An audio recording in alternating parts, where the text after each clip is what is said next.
మనం సంక్రాంతి ఎందుకు జరుపుకుంటాం?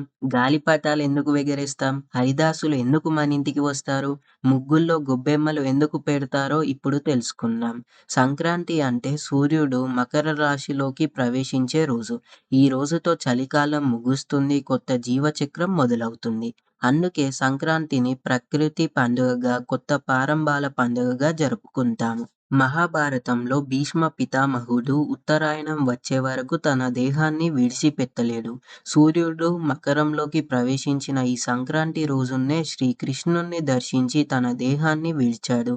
అందుకే ఈ రోజు మోక్షానికి అనుకూలమైన అత్యంత పుణ్యకాలంగా పరిగణిస్తారు. పురాణాల ప్రకారం శ్రీ మహావిష్ణువు లోకానికి హాని చేసిన శంకరాసురుడిని సంహరించాడు. ఈ సంహరణం అధర్మంపై సత్యం గెలిచిన రోజుగా చెప్పబడుతుంది. వ్యవసాయం ఆధారంగా జీవించే మన సమాజంలో ఈ కాలంలోనే కొత్త పంట ఇంటికి వస్తుంది. రైతు ఏడాది కష్టానికి ఫలితం దక్కే సమయం ఇది. అందుకే భూమికి, సూర్యుడికి, ప్రకృతి కృతజ్ఞతగా సంక్రాంతి పండుగ వచ్చింది. మరి ముగ్గుల్లో గొబ్బెమ్మలు ఎందుకు పెడతామంటే, గొబ్బెమ్మలు అంటే శుద్ధికి ప్రతీక, సారవత్వానికి చిహ్నం, ప్రకృతి శక్తికి సంకేతం.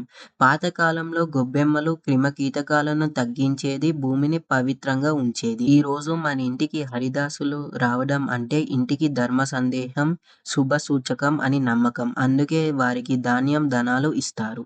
మరి గాలిపటాలు ఎందుకు ఎగరవేస్తామంటే చలికాలం తర్వాత శరీరానికి సూర్యకాంతి అవసరం. గాలిపటాలు ఎగరడం వల్ల బయటకు వస్తాం, సూర్యకాంతి పడుతుంది, విటమిన్ డి లభిస్తుంది. అలాగే గాలిపటం ఎగరడం అంటే జీవితం కూడా పైకి ఎదగాలని సంకేతం.